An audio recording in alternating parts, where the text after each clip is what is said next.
Fletch from All Things Overlanding here. On today's episode, I'm really excited because it is getting to be that time of year again that is my favorite time of year for camping, and that is winter. So on today's episode, I'm going to be talking a little bit about gearing up for winter camping and what you need. So if you want to learn some tips on, what you're going to need, what are the essentials, how do I stay comfortable when winter camping, how do I make winter my favorite time to overland and camp, definitely stay tuned because there's going to be a lot of great content around that on this episode.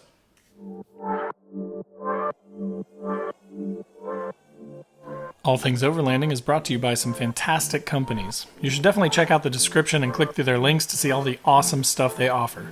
Companies like Red Arc for all your overlanding power management needs.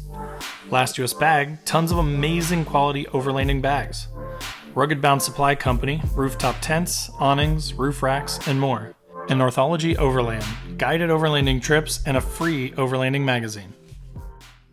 Alright guys, as I mentioned today, I'm going to be talking about some awesome tips for winter overlanding / camping. Before we dive into that though, did just want to mention, if you do get some good information from this video, if you like it, click that thumbs up button. That really helps more than you would think. And if you're not already, make sure to click that subscribe button, click the bell to be notified when new videos drop. I do a couple videos a week about do-it-yourself mods, just general overlanding stuff, newbie overlanding stuff. So if any of that sounds like something you're interested in, I would love to have you. All right, guys, so getting into the meat and potatoes of this episode. Talking about gearing up for winter. Again, this is my favorite time of year. I love going overlanding and camping in the winter. Let me give you a couple reasons for that before we dive into the tips for doing winter camping. So the reasons that I love winter overlanding and camping is, one, there are no bugs. Here in Indiana in the summer, it's hot, it's humid, it's sticky. There are bugs everywhere, there are ticks everywhere. It's kind of terrible. So when winter rolls around, fall and winter, all the bugs go away. There are far less people out, so you're going to deal with a lot less restrictions as far as like campsites being taken or people being, in a spot that you may have wanted or planned to take. So there's just less people. There's less noises, there's less gunfire, there's less talking and just noise in general. There are just less people. So it's really peaceful, really, relaxing. I really, really love it.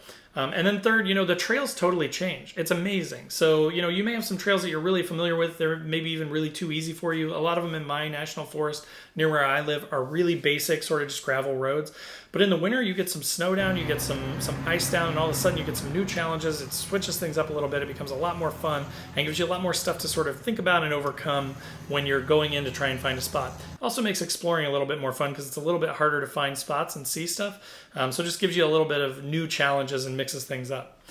So let's get into sort of tip number one for how to gear up for winter camping / overlanding. My first tip is we need to think about essentials, right? So like, what do you absolutely need to have? So when you're going out winter camping, it's not the same as like summer camping where if you forgot something, it's not really the end of the world. If you, when it's hot out, you don't really need a sleeping bag all that much unless it's going to get cold at night. But most of the time in the summer, it's going to be hot and miserable anyways. You're probably going to lay on top of it. If you forgot your sleeping bag, not a big deal. If it's going to get down in the 20s and 30s and you don't have a sleeping bag, it's game over, right? Like you're going to have to turn your truck on and sleep in it all night or go home. There's no like, I'm just going to man up and sleep in my hammock with no sleeping bag in 20-degree weather, right? So it is really important to think about what are the essentials that you're going to take with you, what do you need to take with you on the trip, and that you pack those things.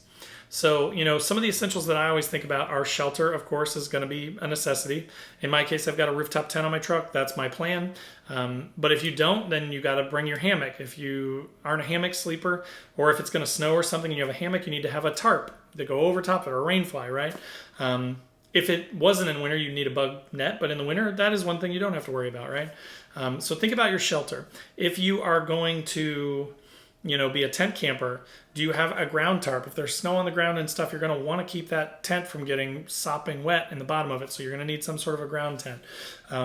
Do you have a cot if you're going to use a cot? Do you sleep on the ground? Do you have your air pad if you're going to sleep on the ground? What are the essentials? What are the things that you absolutely have to not have a terrible time, right? Do you have the right clothes? Are you dressed appropriately? You can't just go out in 20, 30-degree weather in jeans and a jacket, right? Like you need to think about some long underwear, maybe some wool socks, maybe doubling up on socks, some sort of waterproof boots, or, at least some sort of shoes that are pretty resilient to water. Layers are your friend because, in the winter, you want to have more because you can always take stuff off, but you can't put more on if you don't have it. So I generally will wear something like a t-shirt with a long sleeve, like Under Armour shirt underneath of it that keeps the heat in. So long sleeve Under Armour, t-shirt over top, sweatshirt over top of that, and then maybe like a fleece zip up top over that, and then like a jacket over that. Again, if I start to get hot, I can take off a layer or two. If I start to get cold, I can put on a layer. When I go to bed at night, I can put on all my layers so that I don't have to worry as much about how cold it's going to get. So definitely your shelter, your bedding, your sleeping bag, make sure you have the appropriate level. If you have a 50-degree sleeping bag, you maybe want to bring a 0-degree for winter. Make sure you bring the proper clothes. Make sure that you bring, the proper vehicle too. So obviously if the weather's going to be inclement, you want it to be reliable. You want it to be capable. You can't, this may be one of those times where you don't take out, the wife's Prius, for example, for that trip. Maybe you do want to take something that's 4-wheel drive if there's a chance that there's going to be weather. You want to have something that's capable and reliable, right? If you have a less reliable rig, sometimes in the winter that may not be the best option because there could be a danger element to it where it's just not safe. If something were to happen and that truck weren't to start the next day, you'd be in big trouble. All right, so next we're going to talk about comfort. And what I mean by this is, there's a total difference between surviving a camp out in the winter and enjoying a camp out in the winter. I hear all the time from people that are like, yeah, I went camping in the winter. It was terrible. I froze. I was up all night. I didn't sleep at all. I shivered. It was terrible. I hated it. I'm never doing it again. So that's what I mean by comfort is the minimum amount of comfort, right? Like, I'm not saying like you need to have like a camper and, a heater and all that stuff. That's not exactly what I'm saying. What I'm saying is you need to at least make sure that you're not going to have a terrible time. Good example, earlier this year, 2021, I went on a sort of a newbie overlanding camping trip. It was posted up on one of my local overlanding groups, and I just happened to see it, and I was available that weekend. I was like, I'm going to go hop in this group of like 7 or 8 guys and girls, and I'm going to go hang out. And I get there, and like half of them didn't show up, but then there were like 3 or 4 of them, and they were all like, we've never done this before. We've never really overlanded. We've never really camped all that much, and we've definitely never done it in the winter. And I mean, we had a range of people. We had people with like a ground tent that just were freezing all night and really weren't prepared. We had a guy that slept in his Jeep. We had the whole gamut, right? So that's what I'm kind of trying to prep you for here is like when you're going to go on that first trip, over prepare a little bit, right? Think about the comfort aspect of it so that, again, it's not a terrible trip and you're not going to go away from that winter trip and be like, you know what, never again. It's just not good, right? And that's kind of one of the tenets of overlanding anyways, is being prepared. But again, not just being prepared to barely survive, but like you can be comfortable too. So like some of the things that I would recommend for that, for a comfortable sort of sleep in the winter is, again, tying back into the proper clothes, the proper sleeping bag, that sort of stuff is a great first step. To sort of add layers to that, I bring a wool blanket with me, or I've got my Get Out Gear down blanket. Both of those are great options. What I do is I lay my wool blanket down in my rooftop tent. I lay my sleeping bag on top of it, and then I wrap the wool blanket back up around me like a big old taco. Then I get in there in my 0-degree bag with a wool blanket wrapped around it, and most nights that's sufficient. Most nights I'm fine with that, even down into like the teens and the 20s. If you do start to get really cold, I definitely highly recommend, and I'll put links to all this stuff in the description down below, the wool blanket, the down blanket, and hot hands.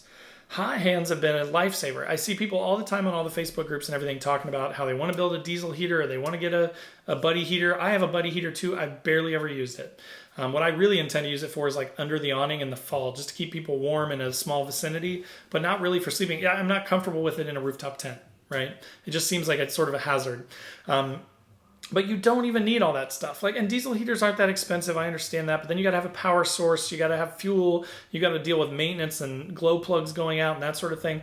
I've just always tried to keep it as simple as possible. And I mostly go in the winter, right? So if it made sense for anybody, a diesel heater would make sense for me. And I may eventually do one. Don't hold this against me someday if I do end up getting a diesel heater. But I mean, for the last few years, some hot hands, a 0-degree bag, and a wool blanket have been awesome.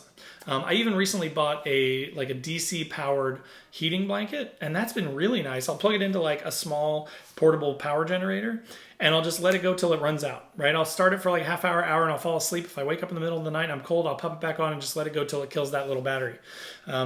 Which usually I can get 5 to 6 hours or so out of a 300 watt hour battery pack. No problem.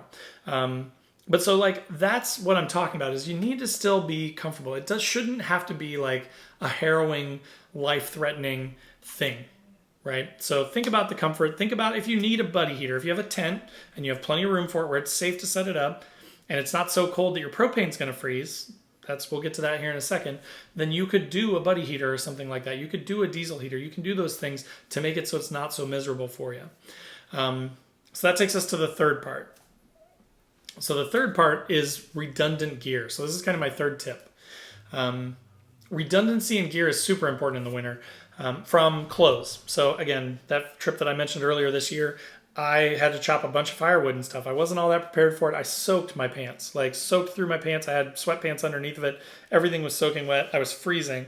And I didn't, even then, this was, about a year ago, I didn't bring any extra clothes. It was a one-nighter. It wasn't the end of the world. I didn't leave or anything like that. I sucked it up, threw some hot hands in my sleeping bag, and I made it through the night. But you need to think about that stuff, right? Especially if it's going to be a longer trip or you're farther away from home or you don't have as many options as that. Then you're going to have some extra clothes, some extra socks, maybe some extra shoes or boots. You just want to think about it. You don't want to overpack and bring a ton of stuff, but in the winter especially, it gets really, really scary really fast if your stuff goes wrong. So having some redundancy in your gear is super, super important just to give you peace of mind, just to help you out, to make sure that you're going to be comfortable and you're going to be safe. I mentioned propane freezes, right? This was something that a couple of years ago I'd never even really thought about. Like, it's not like I pull my grill out in January and try and grill hamburgers. It's just not something that usually happens, right? So, but I had a stove that was propane, and I had my buddy heater that runs off propane, and you go and you turn the knob and nothing comes out. It's completely frozen, right? Propane does freeze at certain temperatures. So if you're in cold enough temps and you're relying on propane for your heat and or your cooking, like, can you even eat? What if you only brought stuff that could be cooked on like a stove? If you don't, all of a sudden your one source of food cooking is gone, what are you going to do, right?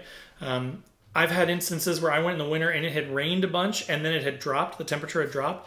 And so like every piece of wood was essentially like covered in ice. And I tried for hours to start a fire and I just couldn't get it started. There was just no way. Everything was sopping wet or totally frozen solid. So that was out. Then I tried to cook stuff with my propane stove and that wouldn't work. Now, luckily I had brought some like chips and some like dry goods, right? Some other stuff that I could eat. But so I basically didn't get dinner. I ate like snacks. I ate like chips and stuff like that, some beef jerky and things like that, because I just didn't, it never even occurred to me that like I wouldn't be able to cook my actual meal because the propane would freeze. So again, I'm passing this stuff on to you guys so you can learn from my mistakes instead of having to make them yourself.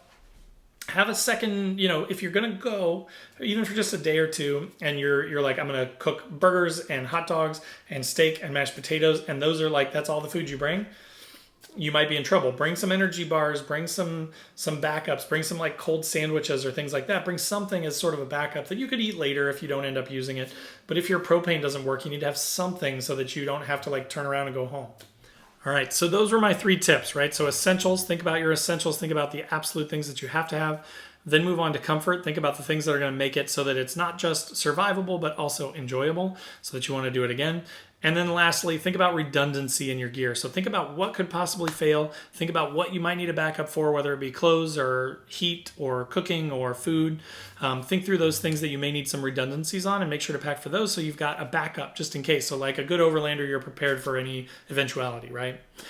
So again, I hope that those tips were helpful for you. I hope that gives you some ideas and maybe hopefully saves you some time and energy and effort, and hopefully some of the trials and tribulations I've had to go through in my overlanding life.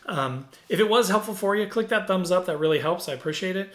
If you're not already, make sure to click that subscribe button. Click the bell to be notified when new videos drop. I'd love to have you as a subscriber. There are also in the description down below, there are links to all the products that I mentioned in this video. So just for your reference, to make it easier on you, if you click through those, you can get right to them. Anything that I mentioned. There are links to my featured partners. They all have awesome stuff, like amazing, high quality, cool gear.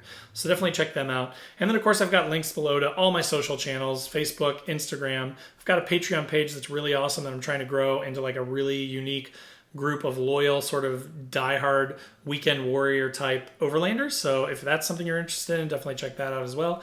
And then last, I just started a new Newbie Overlander Facebook group. So there's a link in the description to that. And if whether you're experienced or new, we'd love to have experienced folks to help answer questions. And then the new folks, if you have questions, we'd love to have you join that just so you could chat with everybody. So again, hope that was all helpful for you. I'd love to see you on the other channels. I'd love to see you, working with the vendors and things like that, because I know they're going to have some great stuff for you. But thanks so much for watching, and we'll see you guys next time.